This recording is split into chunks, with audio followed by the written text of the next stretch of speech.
You know what time it is. It's that time.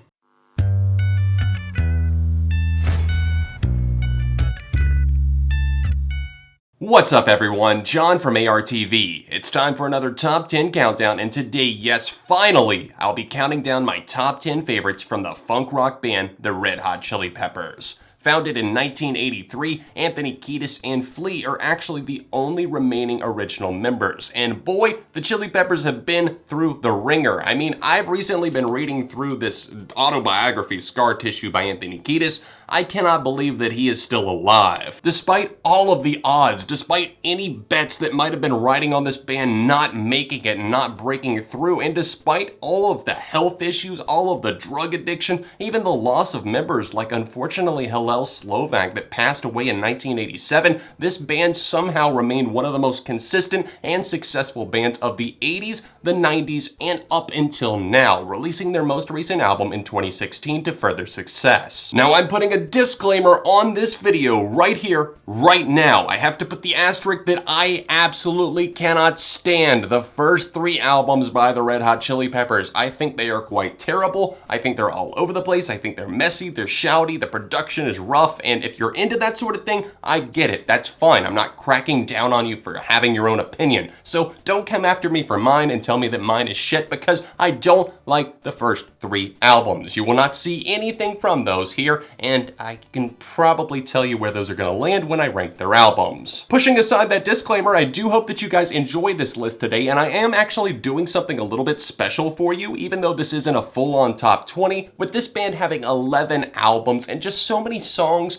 B-sides, all the likes. I'm actually gonna count down my 20 through 11 for you very quickly. There's more honorable mentions in the description, and obviously 10 through 1 I'll do like normal, and I'll actually give my thoughts and opinions and reasons as to why they're on the list, but let's just start off with number 20. Number 20, Annie Wants a Baby from I'm With You.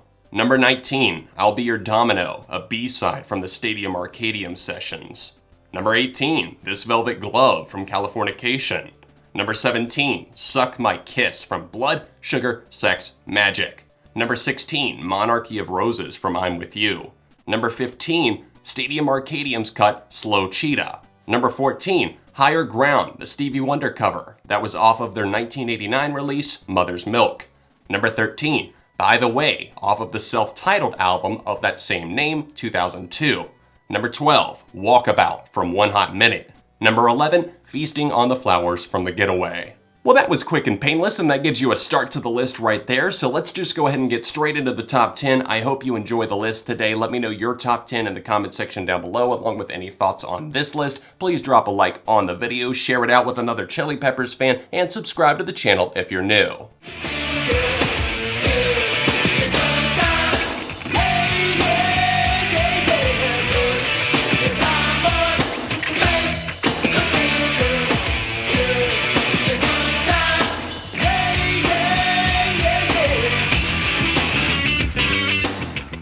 Number 10, Good Time Boys from Mother's Milk. This was the first record that featured John Frusciante and Chad Smith, and that was an incredible combination to be added together. And I know what you're thinking already. John, what is this doing in your top 10 if you supposedly hate the first three Chili Peppers albums so much? Well, number one, I never said the word hate. You can go ahead, rewind right now. I never said it. You're putting words in my mouth. Second of all, I actually found them to be more grating, and I disliked them. But this track, Good Time Boys, it took the qualities that they had and Kiedis' vocals on those first three albums, maybe smoothed it out a little bit, but also added some backing vocals that actually sound nice. And the guitar licks here, fantastic. This is just a euphoric jam, and I love the way that they actually bring in the little transistor radio, and it's like changing through radio stations, that little effect that's used in the middle of the song, and then they bring it back in for the good times. It's just a feel-good tune that makes you want to tear stuff up. It's a great throwback, and to this day, I can still jam out to it. It makes me like want to work out to like a VHS tape from my grandma's collection back in the day. Like I said, you know I'm almost dead, you know I'm almost gone.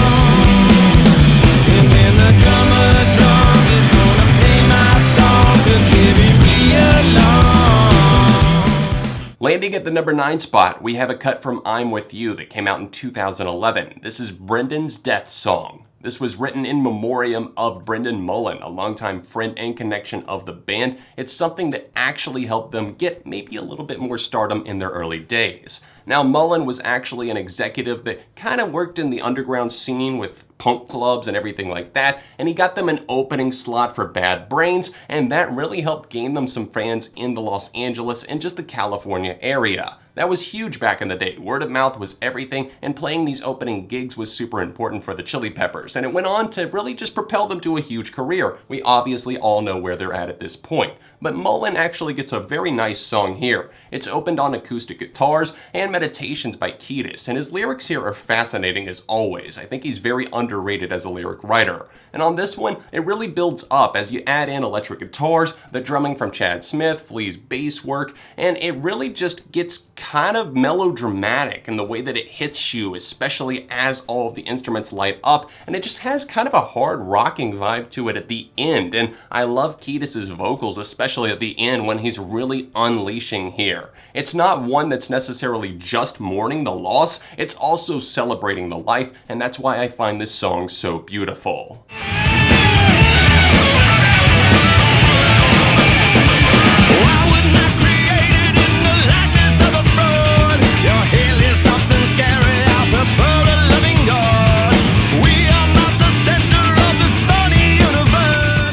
Number 8, Shallow Be Thy Game off of One Hot Minute, that very controversial record that was released in 1995 and the only released with Dave Navarro as the lead guitarist. John Frusciante had departed and actually rejoined after this album in time for Californication, but at this very moment in Chili Peppers history, we had Dave Navarro, and honestly, I do think that he went down as a bit underrated. Some of his live performances were fantastic, and just the nuance that he really presented and brought to the table, it's definitely underrated for me, even if the album itself isn't always amazing. Now, on this track, Shallow Be Thy Game, it seems like Kiedis and the rest of the band are starting to denounce not just religion in general, but more so organized religion, and they're tearing down things like missionaries. And you're probably wondering, John, if you yourself profess to be a Christian, how could you like a song like this? And it's once again all about just dividing, and I get so many comments about this, and it's weird to me because if you really think about it, could you just never enjoy anything that's made by somebody that has a disagreeing point of view? That's weird to me. I really like Kiedis' approach on this track. He gets downright manic in places, and the chorus is great. I love the crunching guitars on it as well. It just gets downright loud and kind of fun, bonkers in a way, but also it has a very clear message, and the band clearly believe in it. So why would I shoot that down, especially when it sounds this good?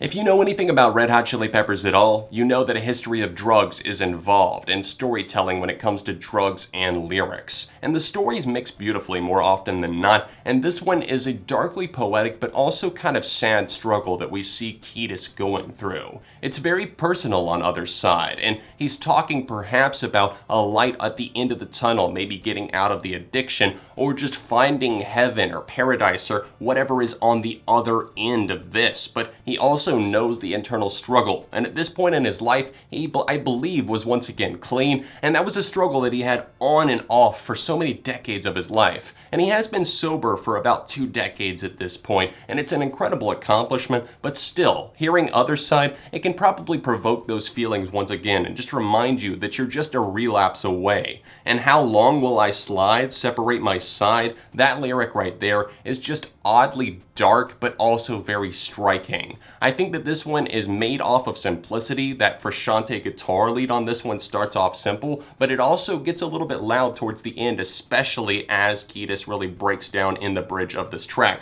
The guitars get loud, there's a great solo there, and obviously this is a Chili Peppers classic.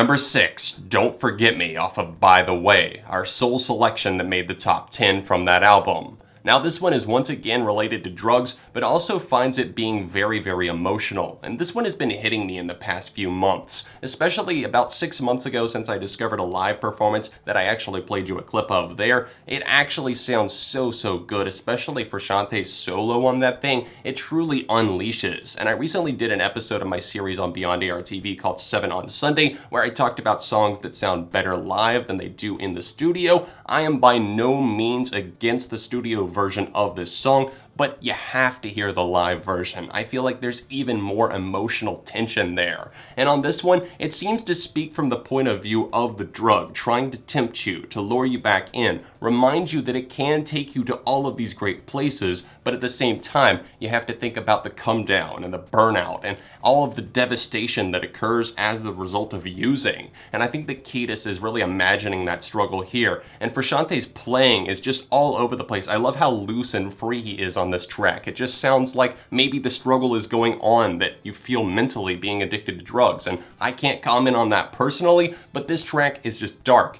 sad, beautiful, and I even love Flea's strumming of the bass on this one. It's a different technique, and it shows that the Chili Peppers can mix it up and still succeed big. I drive on the streets 'cause she's my companion. I walk through the hills 'cause she knows who I am. She sees my good deeds and she kisses the wind.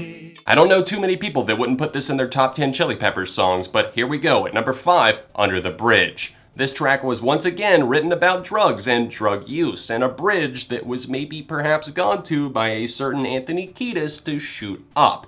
Now, I read about this in Scar Tissue, his autobiography, and I found this to be very, very intriguing to me because I always loved the song and I knew that there was a darker appeal to it, but I never truly understood it until that point. And he's a very dark, tortured soul that had a hell of a life and still continues to lead a crazy one. He was a crazy individual, and I think a lot of people probably hate or love him for that. But on this one, it seems like he's just found euphoria in some odd way. But he's also singing about pain that he felt. I don't ever want to feel like I did that day. Take me back to this place of paradise, of comfort, of just seclusion from the rest of the world. I don't want to worry about my problems. I don't even care about the band. It was the drugs that came first. And you can hear that in the background even, or if you just sort through the layers and the meaning of a song like this. It starts off slow, but once again adds in choirs, other layers. It's just a huge track from the Chili Peppers that deserves every ounce of success that it's achieved. Here we go, so you will know. Here we go, so you know. Without a doubt, to know that we did it again. Alright everybody, I need you to say it back to me on the count of 3. 1, 2, 3. Underrated! At number 4, we have a super underrated cut from the album Stadium Arcadium, which is just a fantastic fucking listen that offers so much variety, but also so much consistency. This track is called Turn It Again. This features a lot of John Frusciante being John Frusciante, being super creative, inventive, and also loud with his playing style. I love how fun this one is. You just want to get up guitar solo along, and if you've never even heard this track and you casually like the Chili Peppers, you have to give this full song a listen because the chorus hits loud, and Flea's thumping bass on this one is so mellow, but also so loud in places. It starts off a little more mellow, and then you just focus on it sometimes in the background, but you also want to focus on that loud guitar, and even Kiedis' vocals. The hook is driving you crazy sometimes because you just want to come back and hear it again. It's a fantastic cut from a fantastic record. Space may be the final frontier, but it's made in a Hollywood basement. In Cobain, can you hear the sphere singing songs off station to station? And Alderon's not far away, it's Californication. I loved it when I first heard it at age 13, and I love it to death still to this day. Number 3 is Californication from the album of the same name. Released in 1999, this was the first since John Frusciante had rejoined after Dave Navarro filled in while he had exited the band the first time. Now this album in general was very, very solid overall, one of their best, but this track always caught me because of its poetic style and the way that it was played. It wasn't necessarily just a funky cut from them. In fact, it leaned on other stylings and other strengths from the band. It found Anthony Kiedis focusing a little bit more and honing in on his vocal approach, and he is very talented in that regard, not just in writing lyrics that could fit anybody's vocal, but actually making his own voice make these songs come to life. And this one has a lot of verses to it, and I always found myself wanting to learn them, wanting to understand them. And if you can actually pay attention and learn the ideas behind this song, I think you'll find it even more compelling. Even if you've heard it 100 times, go ahead, look up the lyrics or just listen to it again and see what you hear. You don't know my mind, you don't know my kind. Dark necessities are part of my design. Tell the world that I'm falling from the sky. I'm telling you guys, number 1 and number 2, they're just like this. They're hand in hand. They're right next to each other. They don't know who is going to be number 1 in like a year from now, but right now, number 1 is still holding on. So at number 2, we have Dark Necessities, my song of the year for 2016, and my number 2 favorite song by the Red Hot Chili Peppers. This one once again features an amazing bass line by Flea, some awesome production by Danger Mouse, aka Brian Burton, and some keyboards there that pop up on this one, and an amazing story from Anthony Kiedis. Once again, probably about drugs and just life in general and how hard things could get, and how the mind gets so warped that it's like you might be talking to me and think that you know me, but you don't know all of these dark necessities that are a part of my design. I've listened to this song so many times since it came out in 2016, and from the first listen, I did like it, but I just played it over and over again, and I realized that I absolutely could not go without this song, and I listen to it over and over again still to this day. It has an odd fantasy-like quality to it in the way that it draws you in with those verses, and then that compelling chorus that you have to sing along to, and then at the end of the song, Josh Klinghoffer gets an amazing solo opportunity, and he knocks it out of the park. And if you want to, I highly suggest watching the music video as you listen to this song, because I truly feel like Olivia Munn, the director there, brought this song to life even more and captured the Chili Peppers and their essence, and also another cool side story to the track as well that featured some skaters and longboarders.